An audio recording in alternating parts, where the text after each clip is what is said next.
grupo 6 y vamos a exponer el tema de hemodiálisis y diálisis peritoneal. Entonces, a manera de introducción, es importante hablar de este concepto que es la enfermedad renal en estadio terminal, porque es en el contexto en el que se va a utilizar la diálisis, ¿no? Hace referencia sobre todo a la enfermedad renal crónica en estadio 5, ¿no? Esto de acuerdo a la tasa de filtración glomerular estimada a partir de creatinina menor a 15, y en este caso se tiene que evaluar en estos pacientes, si están estables, se tiene que evaluar si hay síntomas, ¿no? Síntomas urémicos, y lo más probable es que requieran de terapia de reemplazo renal, dentro de la cual está incluida la diálisis, ¿no? Entonces, algunos datos epidemiológicos importantes. ¿Cuál es la importancia de hablar de este tema? La prevalencia mundial aproximada es del 10% en el Perú. No hay muchos estudios al respecto de prevalencia. Por ahí un estudio pequeño aislado menciona que la prevalencia está alrededor del 15%, ¿no? Pero podríamos considerar el 10%, ¿no? Es la 12ª causa de muerte a nivel mundial. Esto también es muy parecido para nuestro país. Hay que mencionar que las principales causas de muerte en pacientes con enfermedad renal crónica de estadio 5 son sobre todo las comorbilidades cardiovasculares y las infecciones. Y bueno, es un problema de salud pública global. ¿Por qué? Porque su prevalencia en este momento, ¿no? Tiene una buena incidencia. Se relaciona mucho con elevados costos para los sistemas de salud y también aumenta el riesgo de enfermedades cardiovasculares, ¿no? Que son la primera causa de muerte a nivel mundial. Entonces, ¿cuáles son las opciones terapéuticas para la enfermedad renal estadio? Son tres, ¿no? Principalmente. La hemodiálisis, la diálisis peritoneal, o sea, la diálisis en sus diferentes tipos, y el trasplante renal, que es el más adecuado, tal vez el más eficiente, pero que en nuestro país, bueno, no es tan accesible, ¿no? Y bueno, acá hay una imagen, ¿no? de los estadios de la enfermedad renal crónica, pero también hay que mencionar que la diálisis no solo se aplica en la enfermedad renal crónica, sino también en la incurria renal aguda, ¿no? Y bueno, los casos más comunes son un paciente con una enfermedad renal crónica de base, al cual se le agrega una incurria renal aguda, y bueno, esto lo lleva a la indicación de diálisis, ¿no? Que luego mis compañeros van a detallar. ¿Cuál es la prevalencia de la enfermedad renal crónica en terapia de reemplazo renal en Perú? Según el CDC, para el año 2017, bueno, es una estadística un poco pasada, pero a menos de referencia, se reportan alrededor de 573 pacientes por millón de población en terapia de reemplazo renal. La mayoría, el 82%, 477, está en hemodiálisis intermitente. El 10%, 56 pacientes por millón de población en diálisis peritoneal, y la minoría, que es el 8%, 50 pacientes por millón, con trasplante renal. Acá hay una tabla que les traje de una presentación, pero que es muy interesante porque voy a tratar de...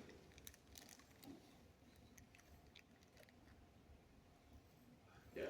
Entonces, como pueden ver, acá lo importante es esto de acá, ¿no?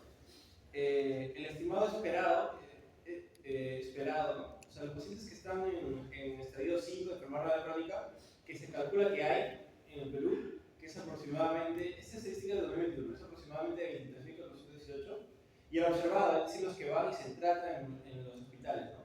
Que son 19.135. Entonces, como vemos, hay una brecha. O sea, no todos los pacientes que requieren de diálisis o de terapia de reemplazo renal son atendidos en nuestro país. La brecha es aproximadamente 4.283. Si consideramos que esta estadística es de hace años, bueno, podría estar en incremento, ¿no? Algo importante que hay que mencionar, por ejemplo, es que el sistema integral de salud, ¿no? Tiene una gran cobertura, o sea, digamos que está a cargo de una mayor cantidad de pacientes, pero la cantidad de pacientes que trata es mucho menor en comparación con salud, ¿no? Que en realidad se ve rebasada en su capacidad de atención. Y bueno, esto está relacionado sobre todo con el costo, podríamos decirlo, con la disponibilidad de equipamiento. No en todos los centros de salud hay centros de diálisis, ¿no? También incluso la disponibilidad del fármaco, ¿no? ¿Cuáles son las principales causas de enfermedad renal del país? Como podemos ver acá también hay una tabla que muestra estudios que han identificado las principales causas desde 2006 hasta 2021. Como pueden pueden ver, los más prevalentes son dos. Hipertensión arterial, una nefropatía hipertensiva y la nefropatía diabética, ¿no? Luego ya sigue las glomerulopatías, las neuropatías obstructivas, la enfermedad poliquística, etc. Entonces, principalmente en nuestro país, la diabetes y la hipertensión, ¿no? Y algo también importante e interesante que mencionar, ¿cuánto cuesta la hemodiálisis en Perú? Miren, el presupuesto de salud es aproximadamente de 18.217 millones, ¿no? ¿Y cuánto se gasta en diálisis? Solo en diálisis, ¿ah? 3.35% de todo el presupuesto de salud se lo lleva a la diálisis, ¿no? Y bueno, acá como lo mencioné, bueno, está el Ministerio de Salud, ¿no? Pero bueno, el principal mensaje es que tiene un elevado costo, ¿no? Tal vez esto podría explicar la brecha, ¿no? Y otros aspectos. Bueno, ahora vamos con la diálisis como tal. Lo podemos definir como un procedimiento de sustitución parcial de la función renal que se puede usar en casos de injuria renal aguda o enfermedad renal crónica.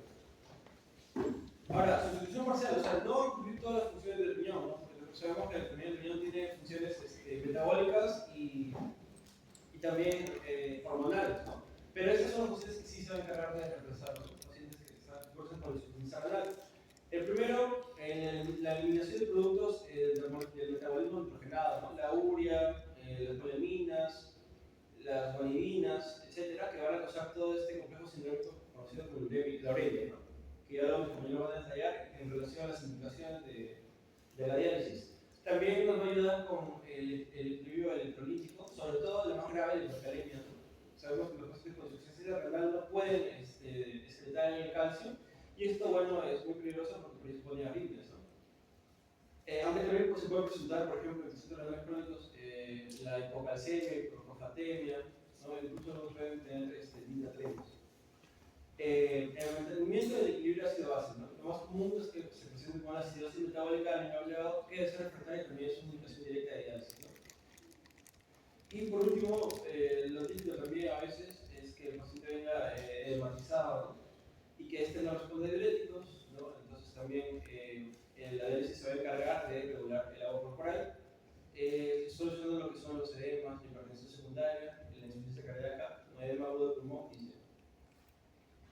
¿Cuáles son los tipos de diálisis? Principalmente dos. Acá he puesto una tabla comparativa.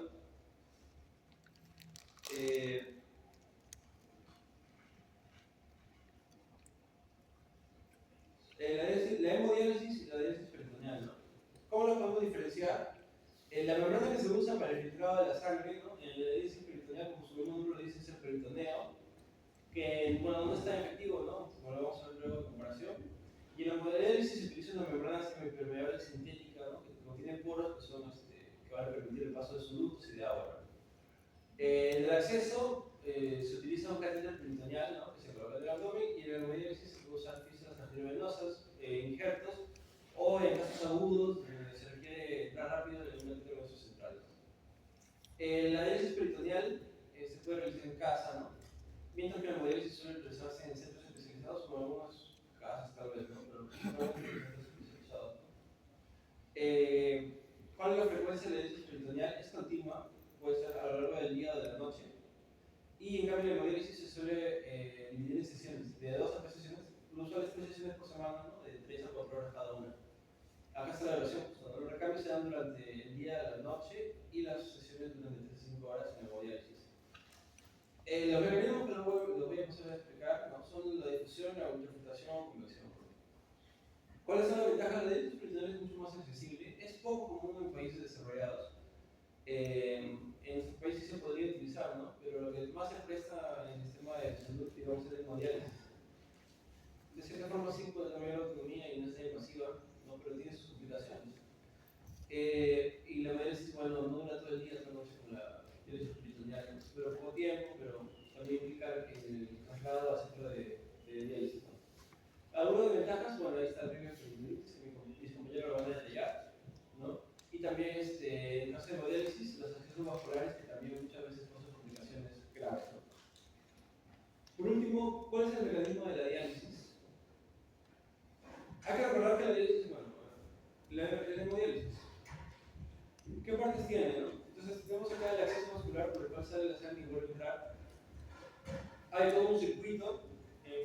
funcionar principalmente al dializador, que vendría a ser la membrana, esta membrana semipermeable, que va a permitir el intercambio de agua y solutos entre el dializado que es el líquido que ya está en la máquina y que, digamos, está ajustado a los requerimientos que nosotros queremos para tratar al paciente, ¿no? El cual va a estar en constante intercambio con la sangre que se va a filtrar y luego va a regresar, ¿no?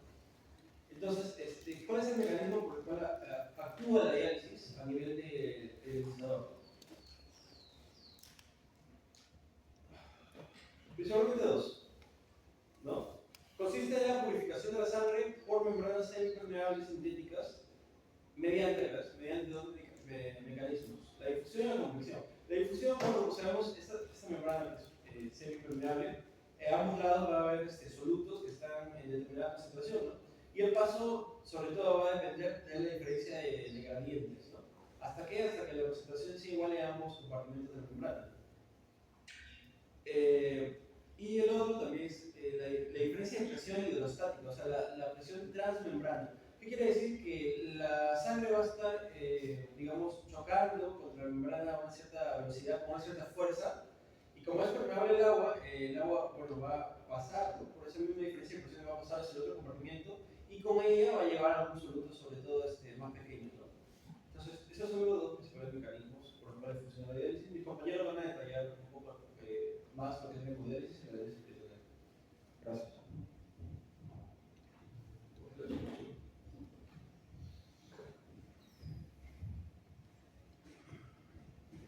Bueno, sí. Continuando con la exposición, ahora pasaremos a explicar un poco acerca de la diálisis peritoneal. Esta va a ser una terapia de reemplazo que va a utilizar la membrana peritoneal como un filtro biológico, ¿no? ¿Esto para qué? Bueno, para remover productos nitrogenados, ya sea como la urea, la creatinina, exceso de agua y sales en pacientes con una enfermedad renal crónica avanzada, ¿no? La diferencia con la hemodiálisis, lo principalmente va a ser que esta va a ser un procedimiento domiciliario y continuo, ¿no? Lo que permite mantener una depuración más fisiológica y estable. ¿Y cómo se va a realizar? Para ello debemos saber que la membrana peritoneal es una membrana natural que recubre, ¿no? Internamente la cavidad abdominal y las vísceras. Está ricamente vascularizada y lo que va a permitir el intercambio, ¿no? De sustancias entre la sangre capilar y el líquido dializante. Es por ello que va a funcionar como un filtro biológico que va a dejar pasar ciertas moléculas, pero no otras. Esto va a depender tanto de su tamaño y de la carga.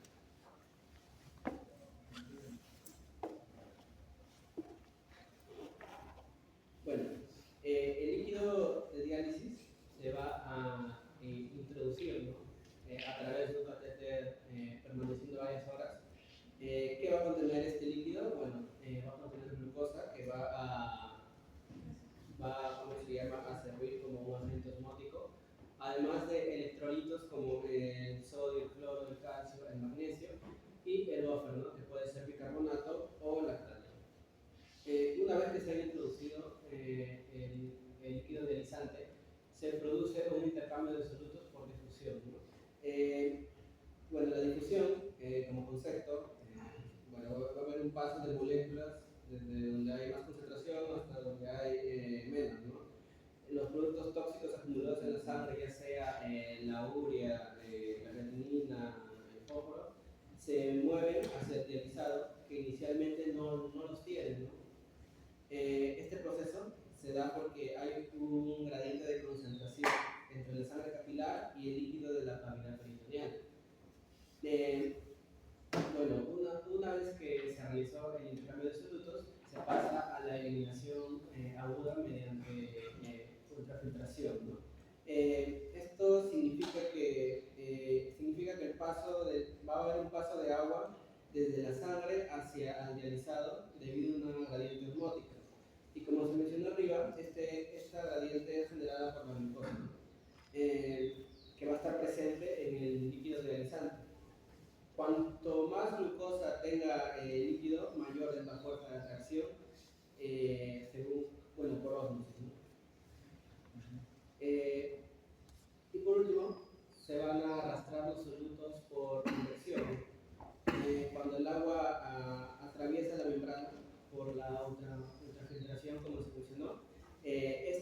arrastrar, ¿no?, las pequeñas moléculas disueltas con ella.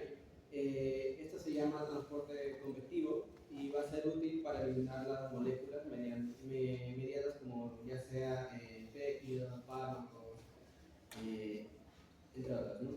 Y por último, el drenaje, que después de unas horas el líquido se retira con las toxinas y el exceso de agua. Bueno, la diálisis peritoneal va a estar indicada en enfermedad renal crónica estadio 5, también en pacientes con mal acceso vascular, en intolerancia a la hemodiálisis, en pacientes que desean tratamiento en casa, ¿no?, en pediatría y pacientes que viven lejos de centros de salud. En cuanto a las contraindicaciones, se van a dividir en absolutas y relativas.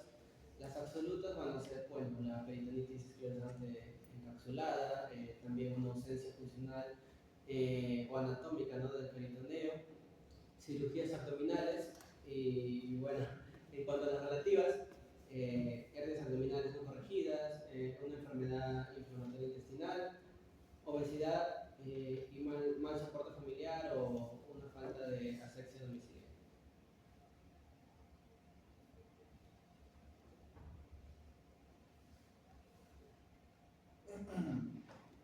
Bien, siguiendo con la exposición, tenemos soluciones y modalidades de diálisis peritoneal.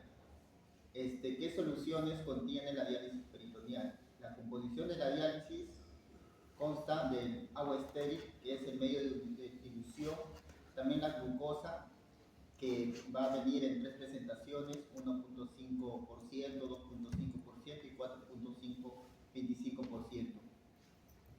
La glucosa es importante porque es el agente osmótico activo y va a arrastrar el agua, ¿no? Entonces se va a utilizar mucho para los pacientes que tienen edema.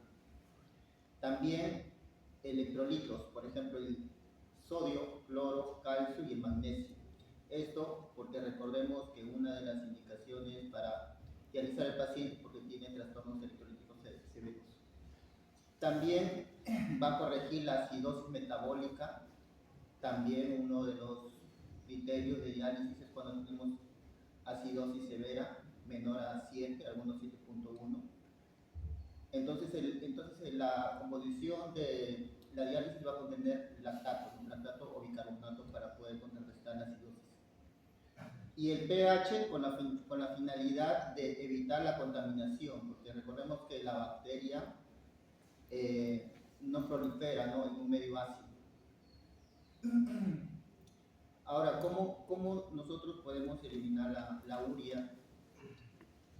En este caso no hay urea en esta tabla, sin embargo, la urea se puede eliminar en estos pacientes con encefalopatía urémica porque por medio de ósmosis. Aquí he puesto un ejemplo: sangre del paciente que tenga, por ejemplo, 200 de urea, que está muy alta, la urea 20 a 40, lo normal, y el líquido de diálisis está de 0 a 5, casi 0, ¿no? Entonces, cuando va a haber este intercambio, entonces se va a diluir, ¿no?, la urea, y va a disminuir la urea en el paciente. Bueno, en el punto 2 tenemos las soluciones en composición osmótica. Acá están las soluciones, como había indicado, soluciones con glucosa, que vienen en diferentes presentaciones: 1.5, 2.5, 4.25. ¿Cuál es la finalidad de esto? Es como, por ejemplo, el 1.5 se prefiere mucho para los pacientes que que tengan diabetes, porque si yo le doy una concentración de 4.25, entonces le estoy dando mucha glucosa a pacientes que son diabéticos. Entonces no estaría contraindicado, ¿no?, darle soluciones de diálisis a 4.25 pacientes diabéticos, sino a 1.5. Es por eso que vienen diferentes presentaciones. También pacientes con edema, ¿no?, porque ya había mencionado, la glucosa arrastra agua. Otro tipo de composición, el icodextrina, al 7.5%. Esto es muy preferible también para los pacientes diabéticos. Es un polisacárido no absorbible. Entonces, para los pacientes diabéticos se prefiere mucho usar el icodextrina, o si no, soluciones con glucosa pero a baja dosis de la menor concentración de las tres presentaciones. Y por último, a los pacientes, por ejemplo, con diabetes mellitus, de repente asociado a una enfermedad renal crónica con anemia, que están anémicos, desnutridos, entonces se le puede usar esta solución, aminoácidos, a 1.1%. ¿Por qué? Porque están desnutridos, ¿no? Es como un suplemento nutricional, a la vez, ¿no?, que limpia el exceso de electrolitos, de exceso de ácido, de urea, pero a la vez tiene componente nutricional, este componente, ¿no? Bueno, acá está el ejemplo que ya te lo había indicado, ¿no? Pacientes que tienen enfermedad renal crónica en general, darle glucosa de 1.5 a 2.5, según balance hídrico. Pacientes con enfermedad renal crónica más diabetes, dosis bajas, a 1.5, o si no, la solución icodextrina. Y enfermedad renal crónica, pero más una desnutrición, utilizar aminoácidos. Siguiente. Bueno, para terminar, las modalidades de diálisis peritoneal, tenemos la diálisis peritoneal continua ambulatoria, o también las iniciales, que es DPCA, y la diálisis peritoneal automatizada, que es la DPA. La técnica, aquí tenemos una imagen de día, se utiliza diálisis peritoneal continua ambulatoria, y de noche el paciente está durmiendo tranquilamente y se le está dializando, ¿no? Esto se utiliza en la noche. Es automática, este es manual. Intercambio día de 3 a 5, diferencia del automatizado, que de noche de 4 a 6 veces hasta más. Tiempo de permanencia de 4 a 6 horas, de lo que es ambulatorio, y automatizada de 1 a 2 horas. Entonces ahí podemos ver la frecuencia y el tiempo, ¿no? Acá hay menor tiempo, pero mayor horas, y acá es más frecuencia, pero más rápido el ciclo, ¿no?, del diálisis.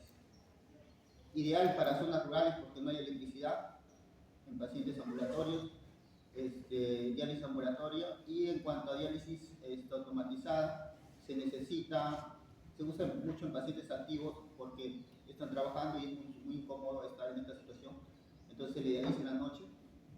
Pero la desventaja es que necesitan electricidad, necesitan tener buen equipo, y aparte de ello que son costosas. Ese sería el problema.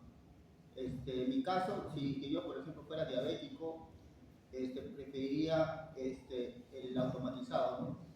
Porque haría mis actividades en la mañana, en la tarde, y de noche podría dializarme, pero si es que tengo los medios para poder comprarlo. Un paciente anciano en una zona rural sin electricidad, es preferible el ambulatorio. Pues me sirve por mi parte.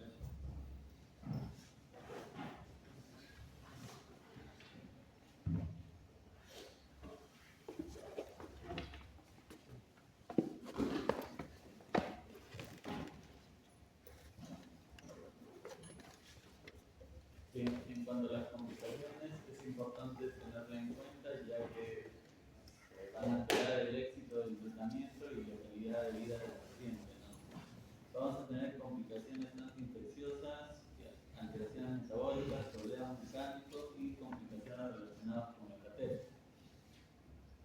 Bueno, primero tenemos a las no infecciosas relacionadas con el catéter, ¿no?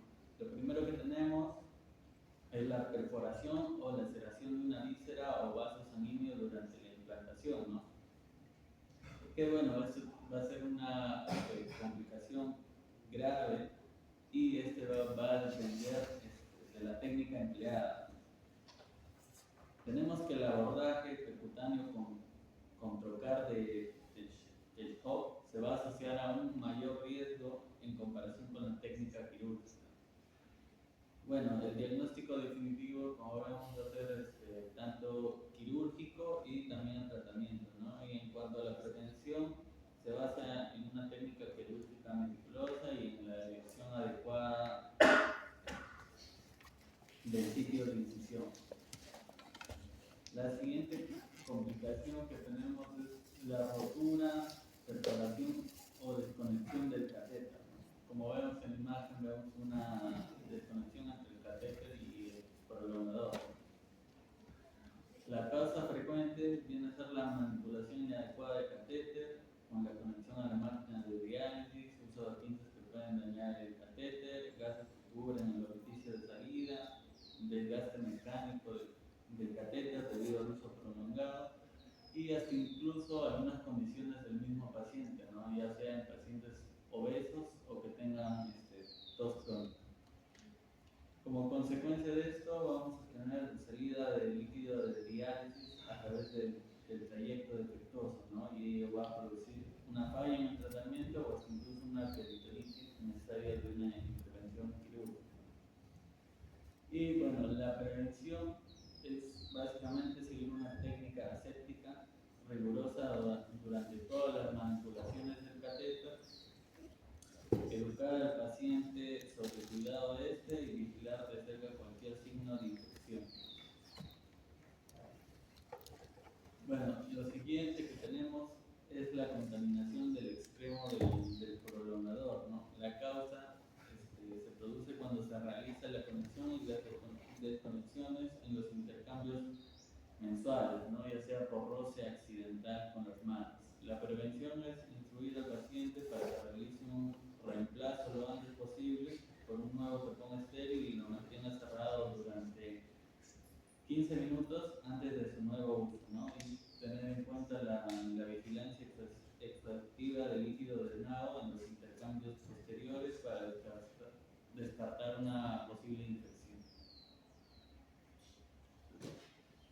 Bueno, y por último tenemos la extrusión del hook o del manguito, ¿no? Que la causa viene a ser por colocación inadecuada del hook superficial, ¿no? Una fijación deficiente del catéter o por una técnica de implantación inadecuada, ¿no? Que va a predisponer a su erosión y exteriorización, ¿no? Bueno, la prevención es básicamente que este hook debe estar ubicado con una profundidad mínima de 2 centímetros respecto a la superficie cutánea. En cuanto a las complicaciones no infecciosas mecánicas, bueno, vamos a tener varias.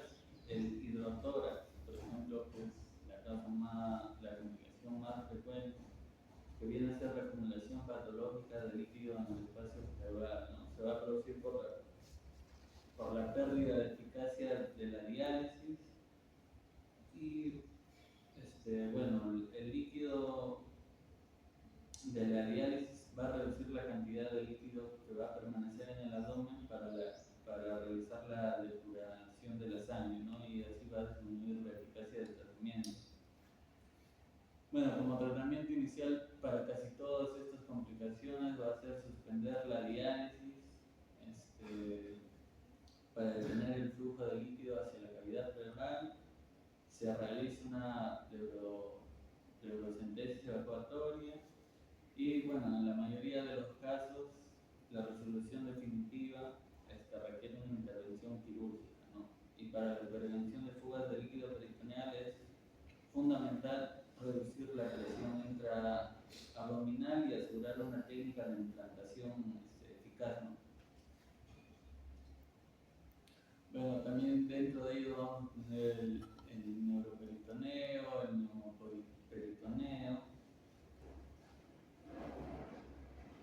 Y bueno, lo que también es importante hablar es de los fibrocelios, ¿no? Esta complicación, también conocida como peritonitis escrotal, va a ocurrir cuando el líquido de la diálisis se filtra a través de una debilidad en la pared abdominal, ¿no? Generalmente en la zona del cordón espermático. Y esto se va a producir por un aumento de la presión intraabdominal, ¿no? Que va a ser causada por la diálisis. Las opciones de tratamiento abarcan desde ajustes en la técnica de diálisis y el uso de vendajes compresivos hasta procedimientos quirúrgicos como el cierre del conducto peritoneal persistente, ¿no? Y bueno, esto reduce la eficacia de la diálisis al disminuir la ultrafiltración. Y finalmente, tenemos las hernias, ¿no? Que también va a ser muy frecuente. Y la aparición de hernias que inician la diálisis en muchos pacientes va a ser muy frecuente, ¿no? Y la razón principal es igual que en todos, el aumento de la presión intraabdominal. Este incremento ejerce una fuerza adicional sobre las paredes abdominales, favoreciendo la producción destrucción de los órganos internos a través de zonas de debilidad y dando lugar a la formación de hernias, ¿no? Y el tratamiento, si empeora la clínica y la dificultad de la diálisis, suele ser reposo peritoneal con controles analíticos, uso de cicladora para el manejo de volúmenes y sobre todo con la modalidad tiránica. Seguido tenemos a las fallas en el drenaje o en la infusión, ¿no? Bueno, como principal tenemos el acomodamiento del catéter en posición o sobrepeso. Y bueno, esto la causa va a ser la posición del paciente en tensión con el catéter, adherencias o incluso el sobrepeso, ¿no? Y el diagnóstico se realiza mediante una exploración quirúrgica y pruebas de imágenes. Y bueno, el tratamiento va a depender de la gravedad y puede incluir cambios de posición, manipulación de catéter y en casos severos, reemplazo del catéter. Seguido tenemos la obstrucción por coágulos, como vemos en la imagen, hay un tapón de fibrina en el líquido, ¿no? Y bueno, la fibrina puede acumularse en el catéter y sus orificios, formando coágulos que obstruyen el flujo de líquido de diálisis, ¿no? La causa, bueno, básicamente es una respuesta inflamatoria o infecciosa o cambios del líquido de diálisis, ¿no? Y como tratamiento tenemos la irrigación del catéter, uso de agentes fibrinolíticos o hasta incluso reemplazo del catéter. Seguido también tenemos el estreñimiento y bueno, el desplazamiento del catéter, ¿no? Esto va a ocurrir cuando el catéter se mueve de posición original dentro del abdomen por tensión en el catéter, ya sea por lesión, infección o movimientos bruscos o por condiciones del paciente como tos crónica. Y el diagnóstico se realiza mediante exploración física y pruebas de imagen, ¿no? Bueno, el tratamiento que se da en estos casos es la manipulación del catéter denominada maniobra alfa, que es realizar movimientos en bucle del catéter desde el abdomen a la pelvis menor, y si no se obtiene resultados, bueno, lo único que queda es el reemplazo del catéter. Bueno, entre las no infecciosas propias del procedimiento tenemos el dolor, que sobre todo se da durante el proceso de diálisis, las complicaciones por balance de líquidos, ya sea deshidratación. Bueno, el tratamiento es aumentar la ingesta oral de líquidos y sal y ajustar los regímenes de diálisis, ¿no? E igual sucede en la sobrehidratación, ¿no? La restricción de líquidos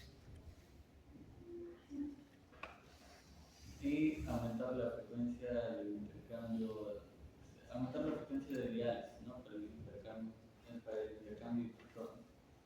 Y bueno, complicaciones metabólicas, que lo más frecuente es ver obesidad, elevación de triglicéridos y disminución proteica, ¿no? Por ende hay que ajustar las soluciones de diálisis, una nutrición personalizada y farmacoterapia, ¿no? Dietas bajas en carbohidratos, ajuste de líquidos, de diálisis y suplementación proteica y ejercicio físico. Y bueno, para ya finalizar, tenemos las complicaciones de diálisis peritoneal infecciosa.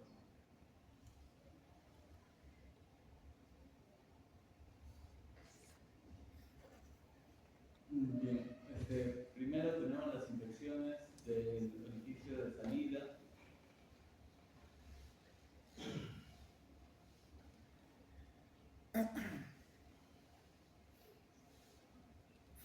Ya bien, que va a ser la complicación más frecuente, ¿no? De diálisis, y va a representar un punto de entrada para la peritonitis si no se trata a tiempo, ¿no? El tratamiento inicial de las infecciones leves del orificio de salida suele consistir en curar localmente la infección, ¿no? De dos a más veces al día, empleando suero salino hipertónico, ¿no? Y en caso de que no funcione, se seguido se da el tratamiento antibiótico, ¿no? Y en caso no se presenten mejorías, se hace la limpieza quirúrgica del pulmón. Tenemos las infecciones del túnel subcutáneo, que es la inflamación a lo largo del trayecto del catéter, ¿no? Bueno, igual en este caso, pero en este caso el tratamiento es extracción del catéter peritoneal y hay que tener cuidados de la vía post-implantación, ¿no? Con soluciones, hay que curar la herida con soluciones fisiológicas y higiene riguroso, con ducha diaria, mantenimiento del área seca y evitar la fricción. Y finalmente tenemos la peritonitis, que esto sí implica hospitalización, extracción del catéter y cirugía exploratoria. Y bueno, eso sería todo de mi parte.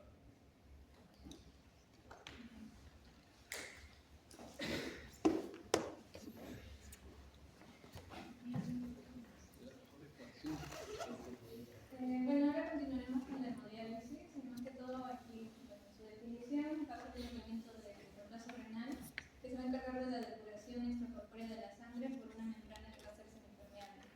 En este caso se va a encargar más que todo de la eliminación de productos nitrogenados, el exceso de agua que se tenga y también va a ayudar a lo que es la corrección de los desequilibrios hidroelectrolíticos y de ácido base, ¿no? Y esto puede ser un riñón que no está en la capacidad total funcional.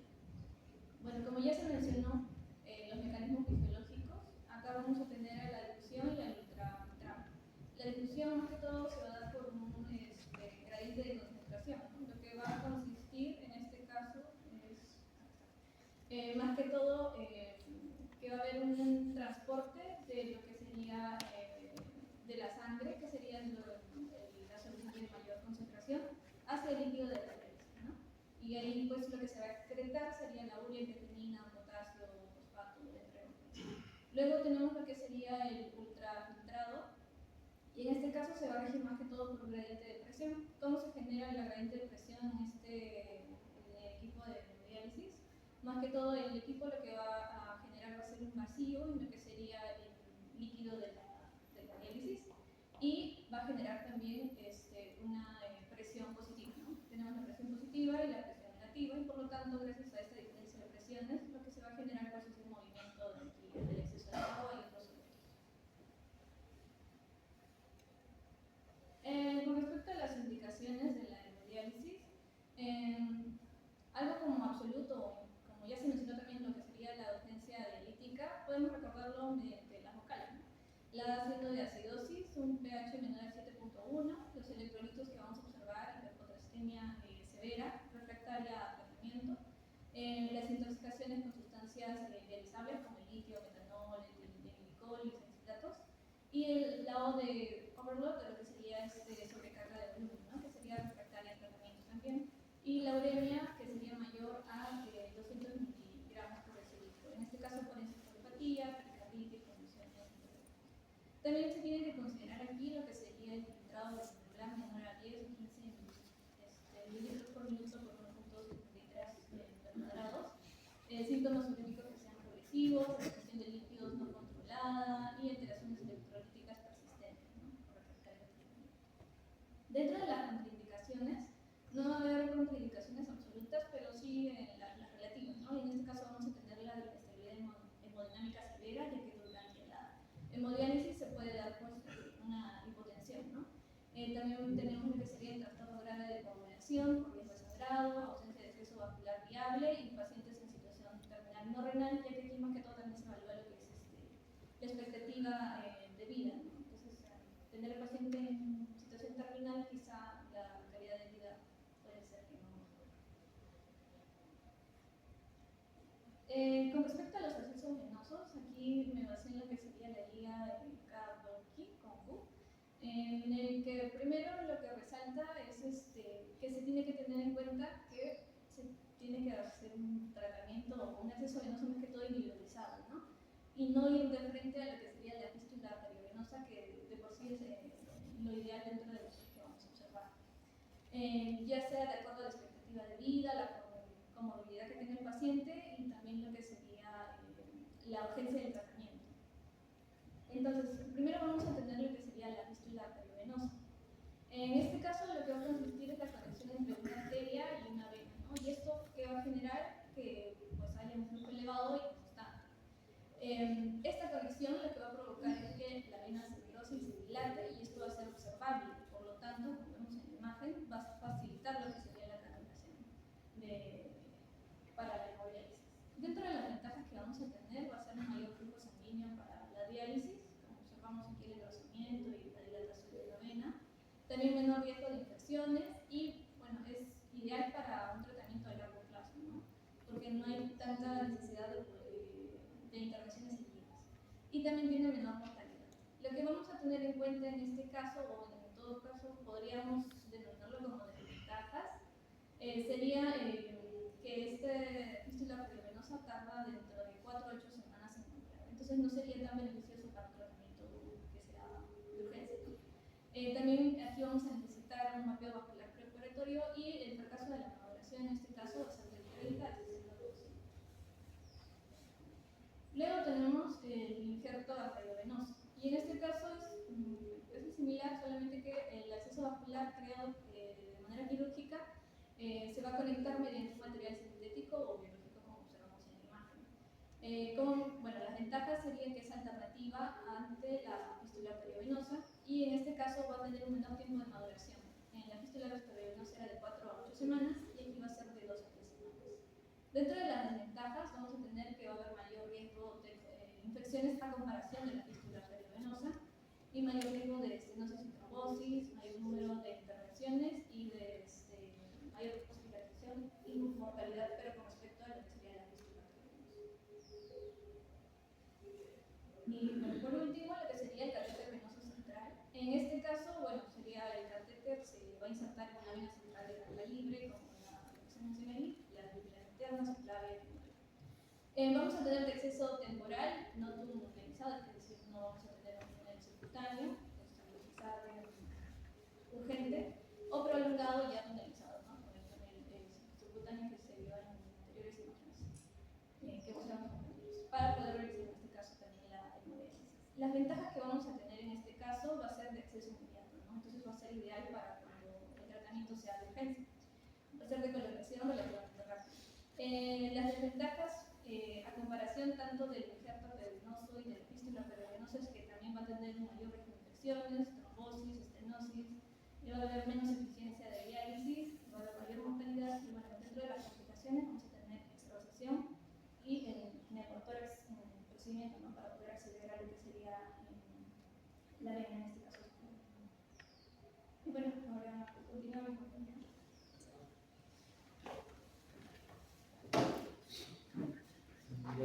pasando ahora con lo que sería el circuito de hemodiálisis. Hay ciertos componentes, ¿no? Los principales de un circuito de hemodiálisis. El primero de ellos es el acceso vascular, que justamente ya explicó mi compañera, que puede ser tres. Y bueno, luego, una vez que encontramos el acceso vascular de acuerdo a las necesidades del paciente y las capacidades, ¿no? Porque muchas veces son pacientes que reiteradas ya se les han hecho procesos de hemodiálisis. Por ende, cada vez hay menos acceso vascular. Luego sigue la línea arterial, que es justamente por donde sale la sangre de la persona al fijador o a la bomba de sangre. La bomba de sangre es justamente quien le da la presión necesaria para que llegue al filtro o dializador. Aquí es donde ocurren los procesos de ultrafiltrado o por difusión, ¿no? Que es básicamente ya sea permite o niega el paso de líquidos, y también sirve para solucionar los problemas electrolíticos. Luego está la línea venosa, que es justamente por donde va a retornar la sangre del dializador hacia el paciente, y el sistema de monitoreo y el sistema de dializado. Ambos sirven para calcular cuánta es la sangre filtrada que regresa al organismo, así como cuánto son las sustancias que se quedaron en el dializador, ¿no? Claramente que es como el riñón ficticio, por así decirlo. Y aquí hay otro gráfico en el cual nos muestra mucho mejor, ¿no? Cómo es que se colocaría, ¿no? Tanto la línea arterial como la línea venosa. Y que aquí en este caso está el agua purificada. Y es que hay un proceso, hay una modalidad en la cual también se le agrega agua purificada para el proceso de hemodiálisis. Es decir, no solo es un líquido de hemodiálisis, sino que también se puede tratar con agua. agua nada más. Bueno, hay diversas características con respecto al dializador, el flujo de sangre y el dializado, el proceso de dializado como tal. La primera de ellas es la biocompatibilidad de la membrana, es decir, debe de tenerse en cuenta los componentes, ¿no? Que sea de celulosa o una celulosa modificada, es decir, hay una menor biocompatibilidad. Mientras que las membranas sintéticas son las que más se utilizan porque poseen mayor biocompatibilidad con respecto con las sustancias que se encuentran, ¿no? Luego está la eficiencia, que se mide de acuerdo al coeficiente de transferencia de masa, que mide básicamente la permeabilidad difusiva. Si es baja eficiencia, menor a 600 mililitros por minuto, y si es alta, mayor a 600. Y por último también está la capacidad de ultrafiltración. Aquí mide lo que es la permeabilidad convectiva en función del coeficiente de ultrafiltración, el también llamado Q. Aquí, mientras, como bien lo mencioné antes, tiene estrecha relación con la biocompatibilidad. Si posee mayor coeficiente, es más compatible, y si posee menor coeficiente, es menos biocompatible.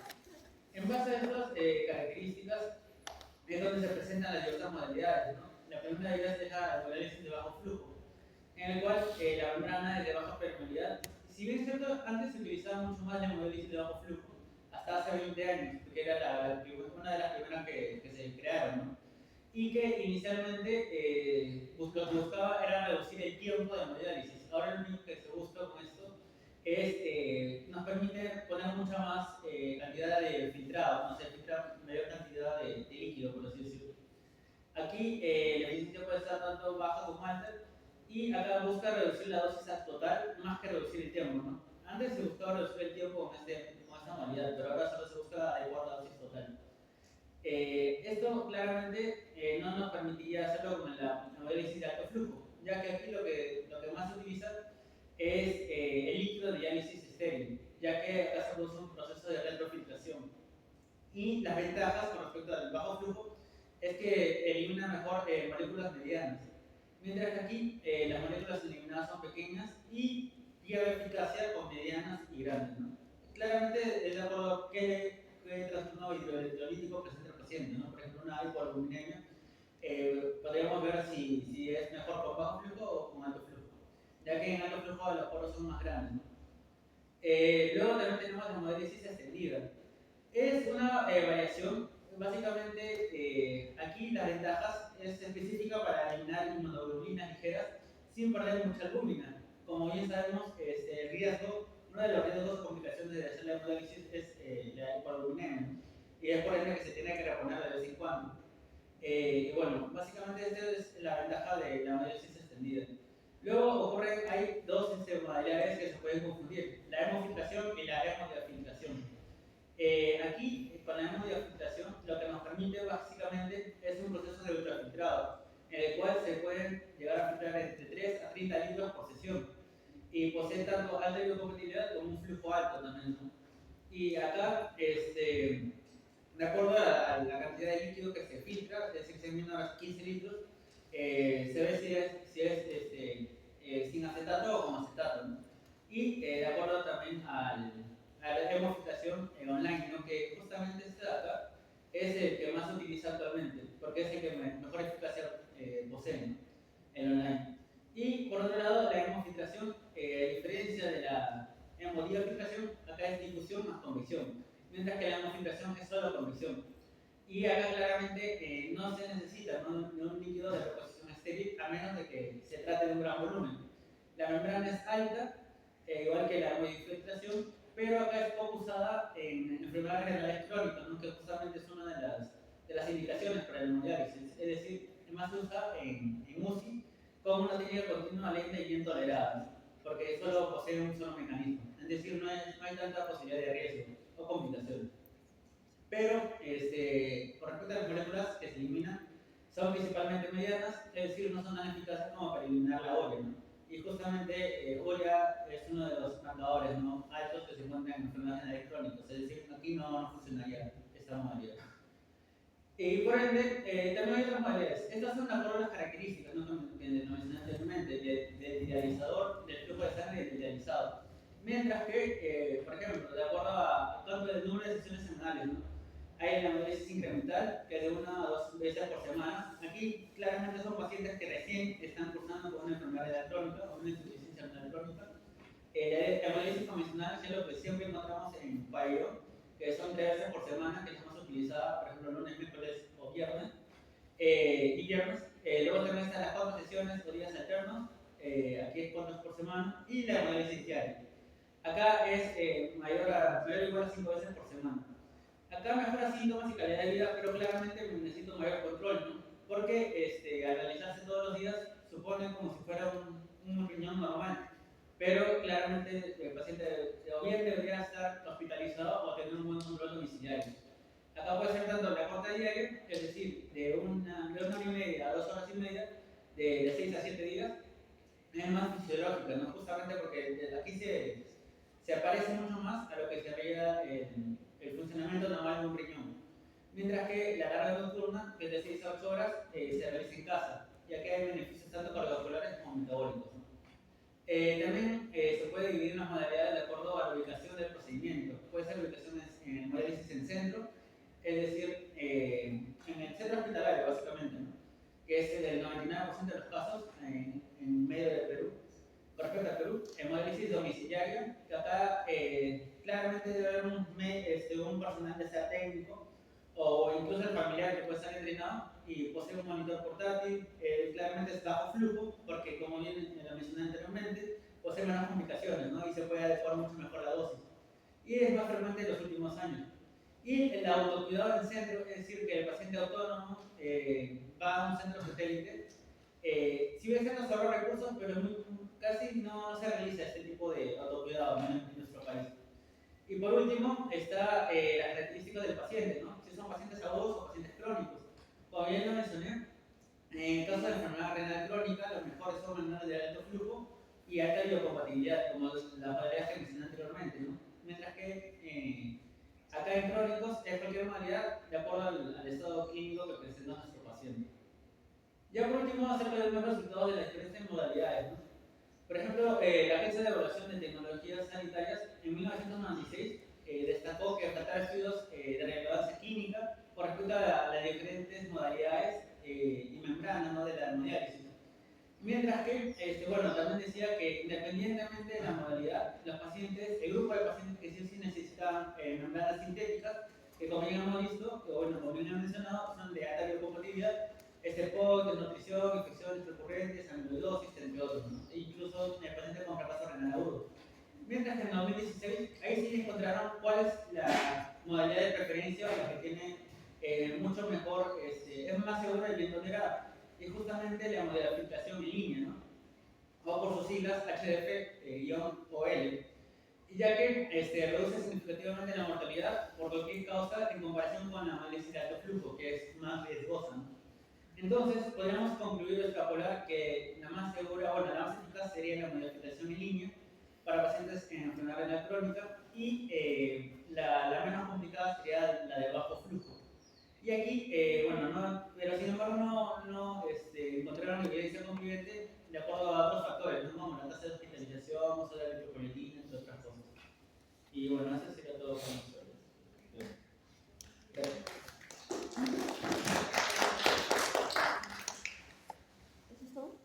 Sí. ¿Ya alguna pregunta?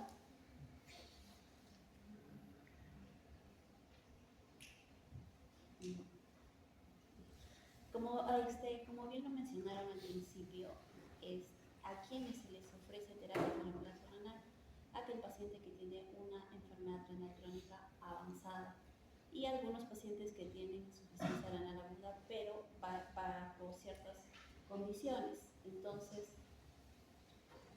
en cuanto a estas modalidades, que son 3, inclusive podemos mencionar 4, porque una es el trasplante renal, que es la más y es la mejor, que es porque ofrece mejor calidad de vida.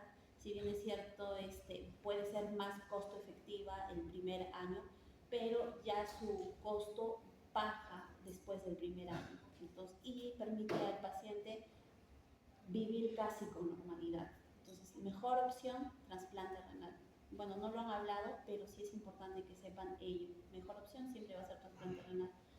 Lamentablemente en nuestro país la tasa de donación y trasplante es muy baja y la cultura de donación es muy baja por el nivel cultural de nuestra población. Entonces, pero nosotros tenemos que impulsar ello, la donación de órganos, porque sin donantes no hay trasplantes. Y felizmente para el trasplante renal se pueden usar donantes vivos, a diferencia de otros órganos como el corazón, ¿no? O sea que sí o sí tiene que ser donante cadavérico, ¿no? En cambio en el riñón se puede buscar la opción de donación en vivo, ¿no? Ya que una persona puede vivir solo con un solo riñón.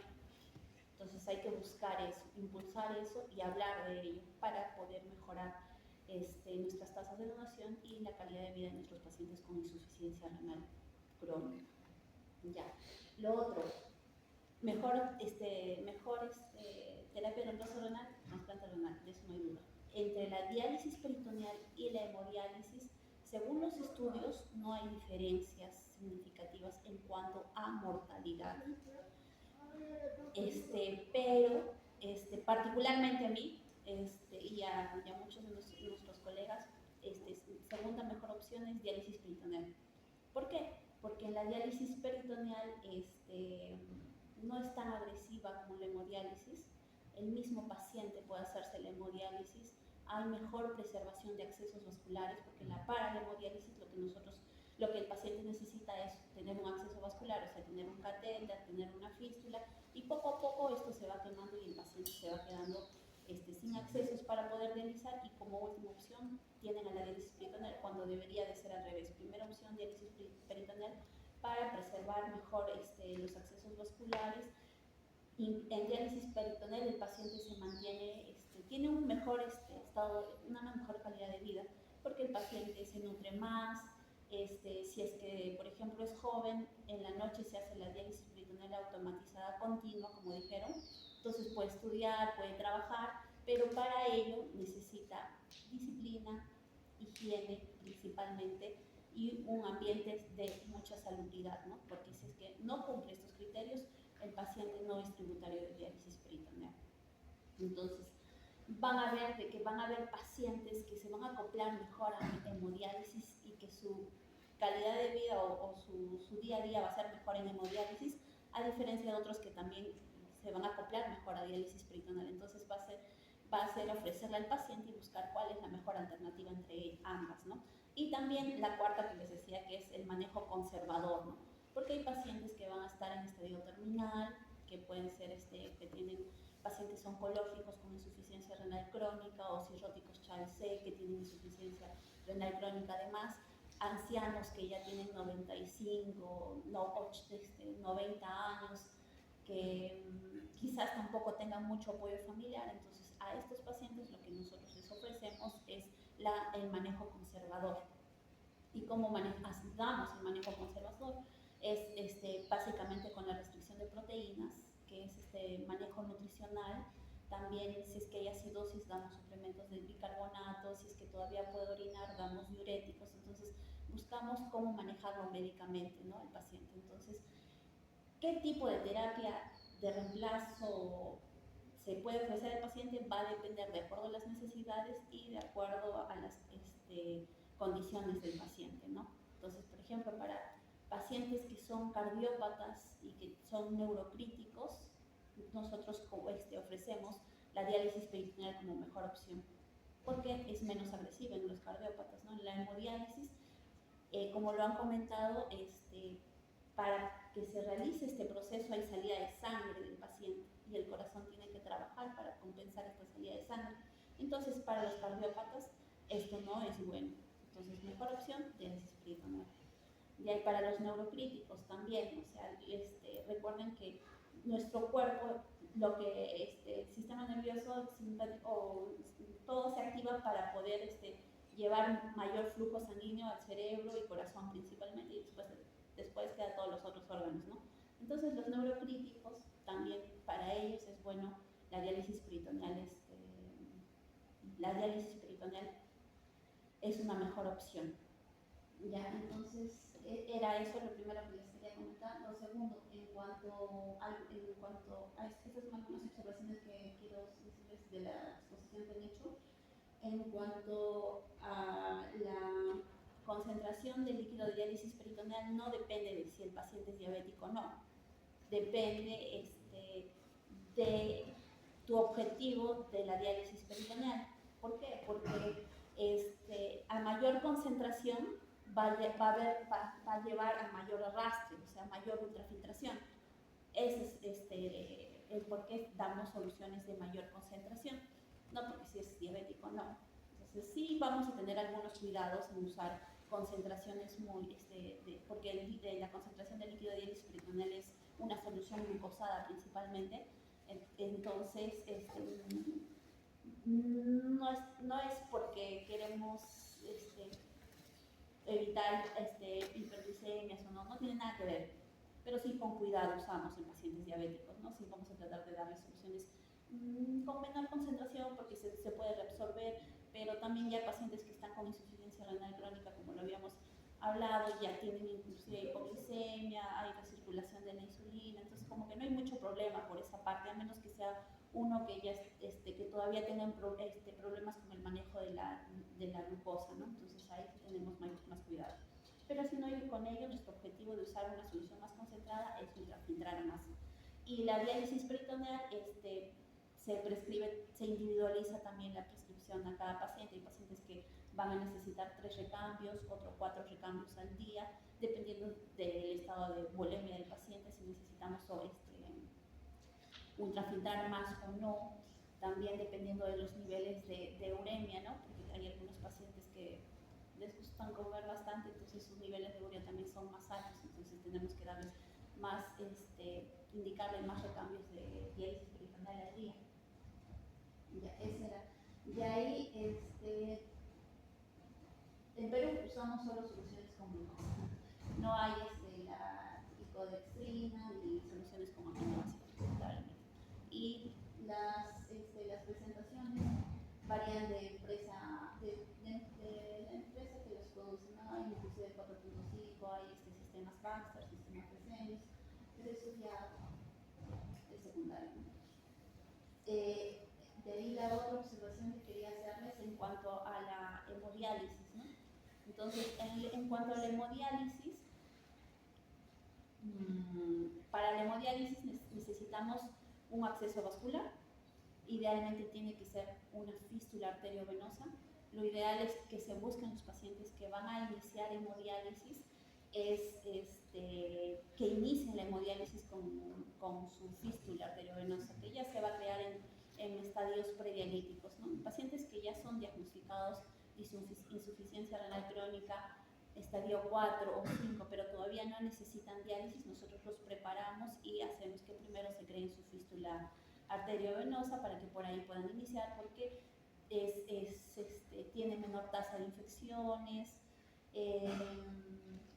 preserva más los accesos vasculares, a diferencia del catéter el catéter de alto flujo, ¿no? El catéter de alto flujo van a haber 2 tipos, que es el temporal y el de larga permanencia.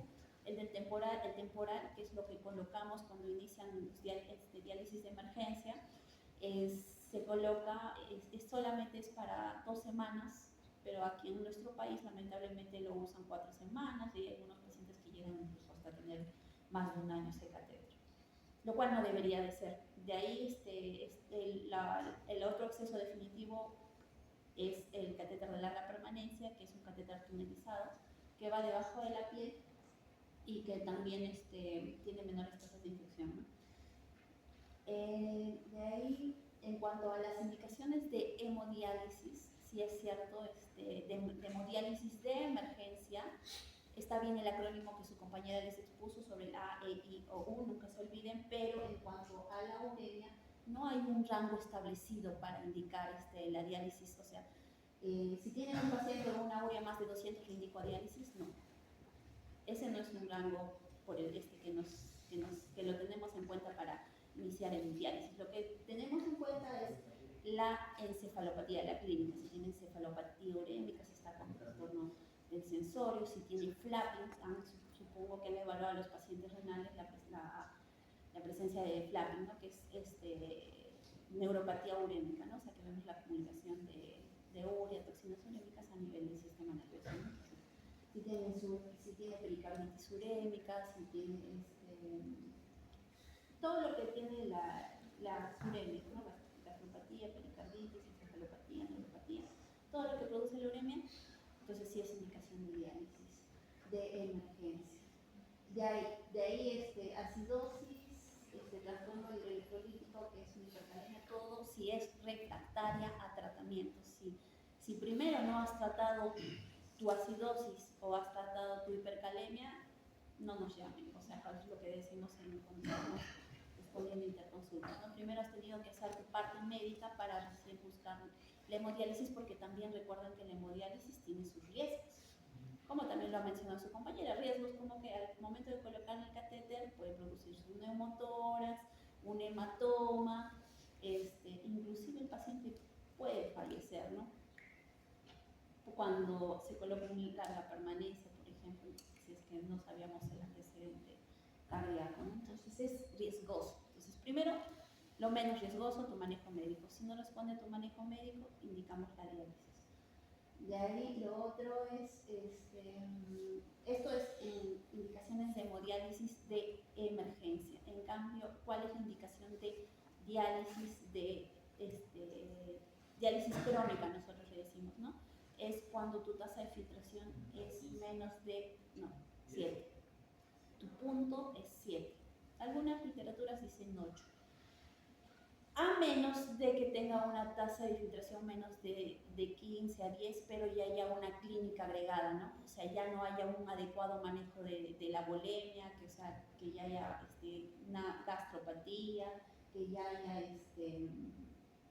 un poco de alteración del sensorio o una hipercalemia que no se está manejando, ¿no? Entonces, podría estar en estadio 5 y no estar en diálisis todavía. Es cualquier síntoma urémico. O sea, o sea, si tú ves, por ejemplo, si tú ves un paciente con apetito disminuido, ya desnutrido y tiene su tasa de filtración en 12 y orina, por ejemplo, ahí sí le puedes plantear iniciar la diálisis porque tú necesitas que se nutra. Ahí sí, o sea, ya hay algo agregado, ¿no? Pero hay pacientes que no tienen acidosis, que están nutridos regularmente, no hay náuseas, no hay vómitos, no hay sobrecarga hídrica y su tasa de filtración, por ejemplo, es en 8, 9. Entonces en ellos todavía como que su cuerpo todavía tolera. Entonces puedes prepararlo con su fístula, manejarlo hasta iniciar, hasta que digamos su tasa de filtración es menos de 7, 6, ahí sí le inicias, ¿no? Porque sin clínica. Pero cuando ya hay clínica, si tu tasa de filtración es menos de 10 o ya, si es que es mucho la clínica, menos de 15, planteas el inicio de diálisis. Siguiente, esa es otra observación que quería decirles. Y en cuanto a las complicaciones, en diálisis peritoneal, la más temida es la peritonitis. Y es la que también se puede presentar, es la que puede llevar al paciente a salir del programa de diálisis peritoneal, ¿no?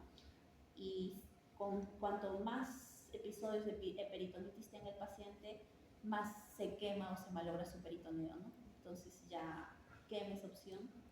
Y es por eso que también al momento de ofrecer la diálisis peritoneal se hace una adecuada selección de paciente, ¿no? Tiene que cumplir esos criterios, sobre todo disciplina, salubridad, ambiente adecuado y que tenga sus capacidades para poder hacerse la diálisis peritoneal, ¿no? De ahí. Aquí en Perú hay pocos centros de diálisis peritoneal. Lo que más hay es centros de hemodiálisis, pero aún así nuestra brecha hay una brecha muy alta que se tiene que superar, ¿no? Aún hay mucha demanda de pacientes y pocos centros de diálisis. Y si alguno quiere ser nefrólogo, va a tener trabajo. Así que si se animan, sí van a tener trabajo. ¿Alguna otra pregunta más? Doctora, ¿qué es el enfoque de resoluciones para Dios? Todo. Claro, o sea, el CIS, como la salud, cubre todo. Y entras Y nosotros aquí en el hospital hacemos trasplante renal, donante vivo. Entonces, de ahí tiene facilidad, pero tiene que tener donante, ¿no? ¿Alguna otra pregunta más?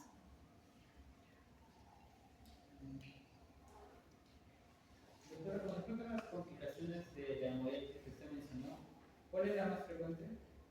Bueno, es que la hemodiálisis, bueno, en general los pacientes con insuficiencia renal crónica son como una bombita de tiempo, porque en cualquier momento pueden ponerse mal por el estado general, ¿no?, que tienen los pacientes y por su componente cardiovascular que tienen, ¿no?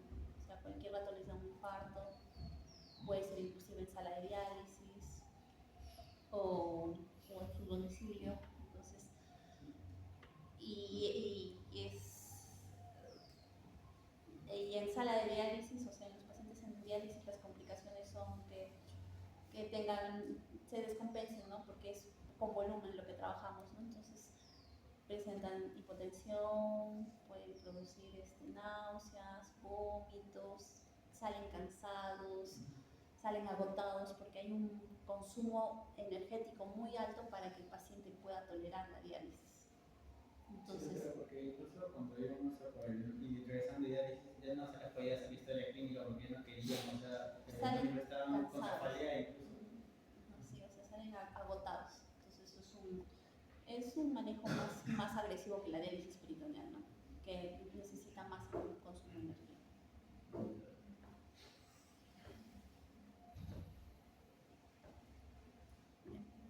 ¿Alguna pregunta más, chicos? Ya. Bueno, ha sido un gusto, chicos. Espero que creo que ya estén terminando su capítulo sobre funcionamiento de la cirugía, ¿no? La nefrología es muy bonita, pero a veces también puede ser frustrante por las condiciones de los pacientes que tú encuentras. Pero gracias al trasplante te da la esperanza de que puedes ofrecer algo más a tu paciente. Igual, doctora, por más que diga el trasplante de rechazo, el trasplante no es muy común también. No, o sea, la tasa de rechazo es del 10%, que está en bajada a medida que avanza a medida que evoluciona la medicina, ¿no? O sea, se crean nuevos inmunosupresores y estos inmunosupresores mantienen el injerto en el paciente y evitan el rechazo, ¿no? Entonces, la tasa de rechazo es muy baja.